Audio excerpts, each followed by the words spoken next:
सबसे पहला नियम एकादशी व्रत का सबसे पहला नियम है कि आप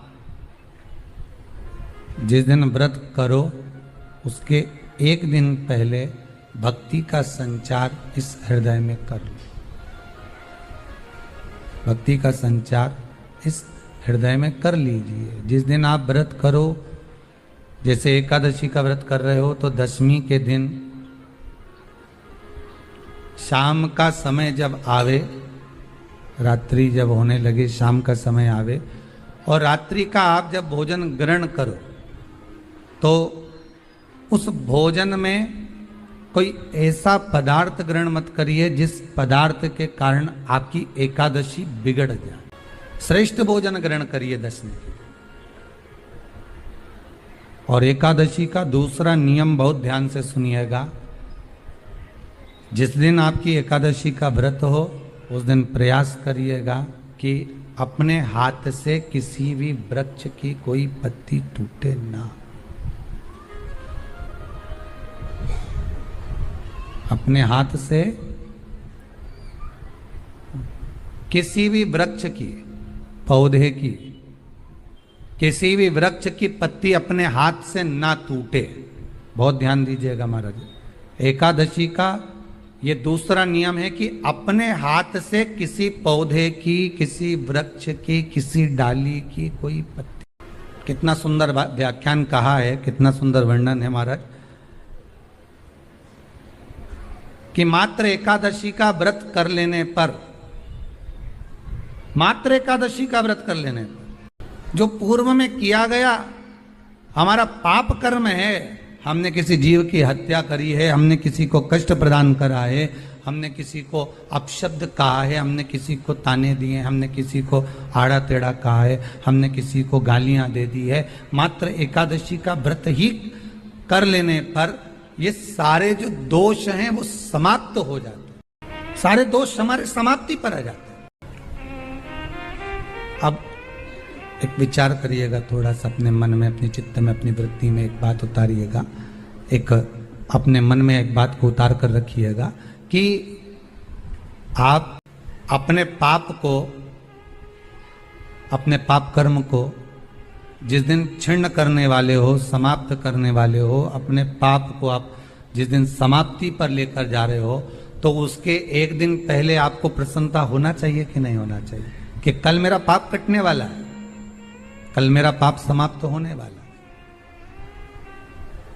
जो मैंने पाप कर्म करा है वो समाप्त होगा, जो मैंने पाप कर्म करा है वो कल समाप्त हो जाएगा। तो एक दिन पहले आपके चेहरे पर प्रसन्नता हो कि ना हो, और चेहरे पर वो प्रसन्नता आपके आना चाहिए कि कल मेरा एकादशी का व्रत है, आज दशमी है, कल एकादशी का व्रत है, तो कल मेरी जब एकादशी का व्रत रहेगा तो मेरा ना जाने कितना कितना पाप, कितना असत्य, कितना झूठ, कितना प्रपंच वो समाप्त हो जाएगा। इसमें मुझे प्रसन्नता हो, इसमें मुझे आनंद था।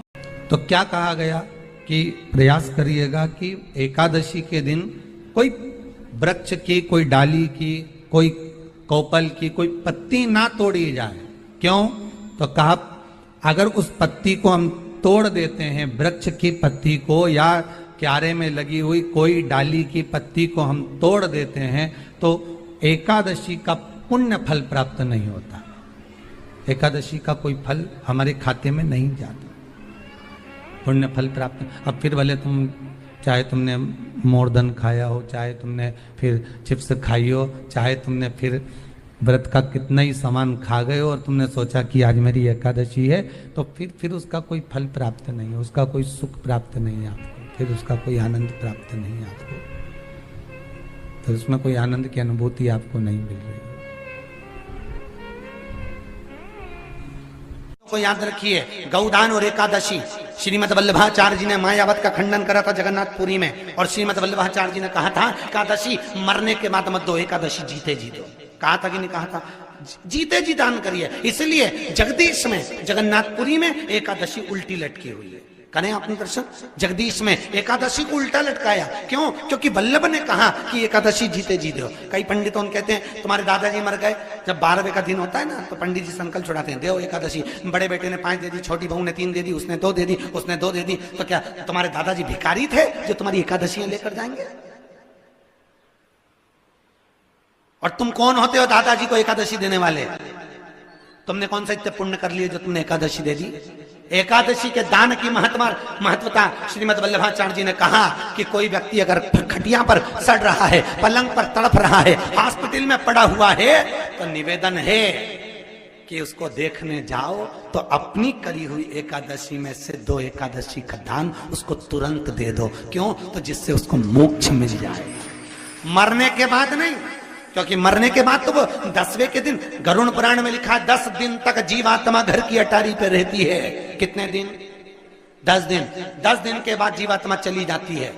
कहां जाती है? उसको जहां जाना है। 3 दिन में उसको भोग भोगना पड़ता है जीवात्मा को। 3 दिन नरक का भोग भोगती है, उसके बाद स्वर्ग का भोग भोगती है। 18 दिन में ये प्रोसेस पूरी हो जाती है। कितने दिन? 18 दिन। 18 दिन के बाद में उस जीवात्मा को धान के खेत में पटका जाता है। किसके खेत में? धान के, चावल के खेत में। इसलिए कहते हैं एकादशी के दिन चावल मत खाओ। कहते कि नहीं कहते? और क्या कहते हैं? द्वादशी के दिन चावल खाना जरूरी है। एकादशी का पालना करना है तो द्वादशी को चावल का 1 गिरास खाओ, तब द्वादशी को चावल खाओगे तो एकादशी लगेगी। चावल नहीं खाओगे तो एकादशी नहीं लगेगी। द्वादशी को चावल खाना जरूरी है। क्यों कहते हैं? क्योंकि धान के खेत में जीव को छोड़ा जाता है, उस धान के खेत में, चावल के खेत में जीवात्मा रहती है। उसको चिड़िया खाती है तो चिड़िया के रूप में जन्म लेता है, मनुष्य खाता है तो मनुष्य के रूप में जन्म लेता है। इसलिए एकादशी के दिन चावल नहीं खाया जाता, क्योंकि एकादशी के दिन हम चावल खाएंगे तो जीव हत्या का दोष लग जाएगा। फिर कब खाना है? द्वादशी के दिन। द्वादशी के दिन क्यों खाया जाता है? क्योंकि हम एकादशी के व्रत करे रहते हैं और पहला घासा जब चावल का खाते हैं तो अपनी करी हुई एकादशी का पुण्य, जितने जीव हमारे मुंह में जाते हैं उनको उसका पुण्य मिल जाता है और उनका फिर जन्म नहीं होता, वो तर जाते हैं, उनको एकादशी का भाग मिल जाता है। इसलिए कहते हैं एकादशी को चावल मत खाओ, पर द्वादशी को 10 दिन तक जीवात्मा है। और आपने एकादशी कब दान दी? बोलो जम के। 12वें के दिन, 13वें के दिन आपने एकादशी का दान दिया, वो मिली उनको? अरे बोलो अच्छे से। कई तो अभी तक कर रही होगी, हमारे दादाजी के निमित्त की कर रहे हैं, कर ले।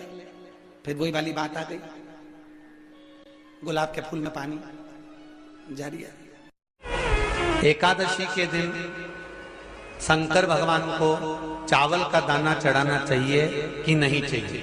कोई बीमार व्यक्ति है, बहुत रोगीला, उसको बहुत रोग है, शुगर है, बीपी है, थायराइड है, सब कुछ है उसको, और वो रोगीला व्यक्ति जब डॉक्टर के पास जाकर पूछे, डॉक्टर साहब मेरी तबीयत ठीक नहीं रहती है, मैं बहुत कष्ट में रहती हूँ, बहुत तकलीफ है शरीर में, सावन का महीने का व्रत आ रहा है डॉक्टर साहब, 1 महीना में व्रत करती थी पहले, करूं कि नहीं करूं? तो डॉक्टर साहब क्या बोलेंगे? बोलते जाओ जरा जम के। डॉक्टर बोलेगा कि आप व्रत मत करो। डॉक्टर एक बात कहेंगे,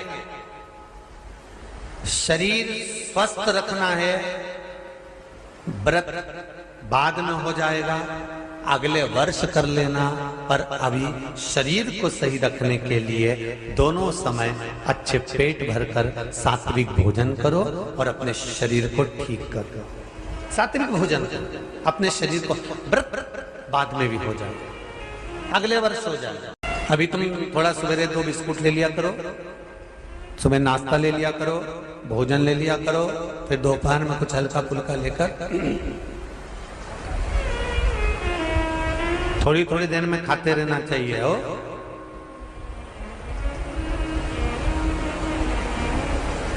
थोड़ा थोड़ा खाओ, थोड़ी थोड़ी देर में खाओ, एक साथ सुरसा जैसे मत निपटा जाए, थोड़ा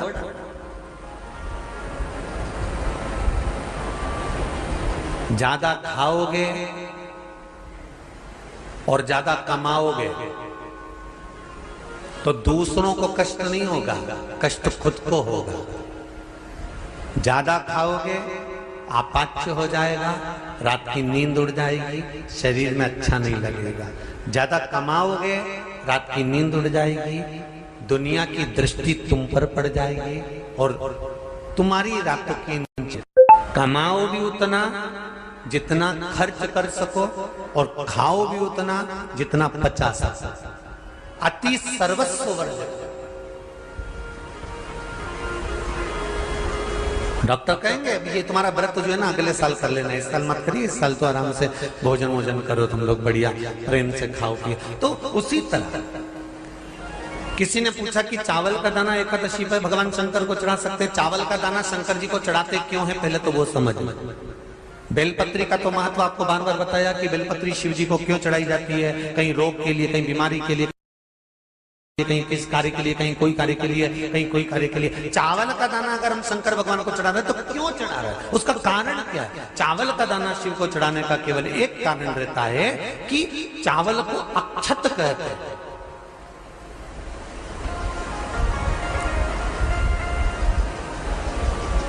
अक्षत का मतलब होता है अक्षय।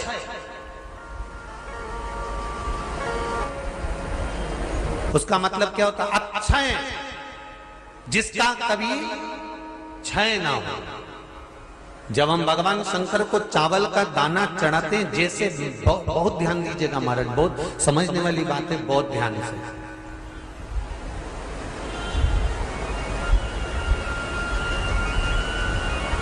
चावल का दाना हमारे मस्तक पर तिलक करने के बाद पंडित जी क्यों लगाते हैं कि भगवान जैसा समय आज चल रहा है, आप पूजन कर रहे हो, पाठ कर रहे हो, दान कर रहे हो, पुण्य कर रहे हो, सत्कर्म कर रहे हो, भजन कर रहे हो, मेरा देव अधिदेव महादेव, मेरा नारायण, मेरा सत्यनारायण भगवान, मेरा राम जी, मेरा विष्णु जी, मेरा भागवत मैया, मेरी रामायण मैया।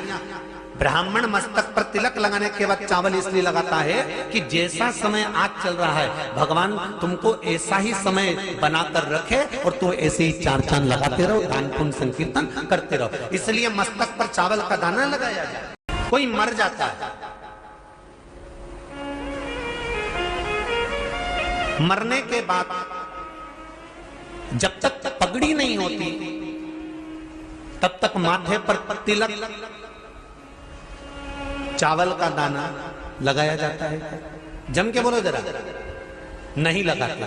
किसी पंडित जी से पूछो, ब्राह्मण देवता से पूछो, ब्राह्मण देवता ये कोई मर गया और हमारा तो नियम है कि हम सिर पे तिलक लगाते हैं, चावल लगाते हैं, या पंडित जी से हम तिलक लगवाते हैं, मंदिर जाते हैं तो मंदिर में जाके तिलक लगवा के हम चावल का दाना लगवाते हैं। क्यों नहीं लगाते? उसका कारण क्या है? जब किसी के मरने के बाद 10 दिन तक, 12 दिन तक मस्तक पर तिलक क्यों नहीं लगाया जाता? 10-12 दिन तक माथे पर तिलक या चावल क्यों नहीं लगाया जाता? उसका कारण है कि ये जो समय आया है, तुम्हारे यहाँ जो गमी हुई है, तुम्हारे यहाँ कोई मर गया है, तुम्हारे यहाँ किसी के प्राण छूट गए हैं, तो ब्राह्मण इसलिए तिलक नहीं लगाता आपको, इसलिए चावल का दाना नहीं लगाता कि ऐसा दिन भगवान अब ना लाए, इसको अमर ना करे, इसको अक्षय ना करे, इसको प्रबल ना करे।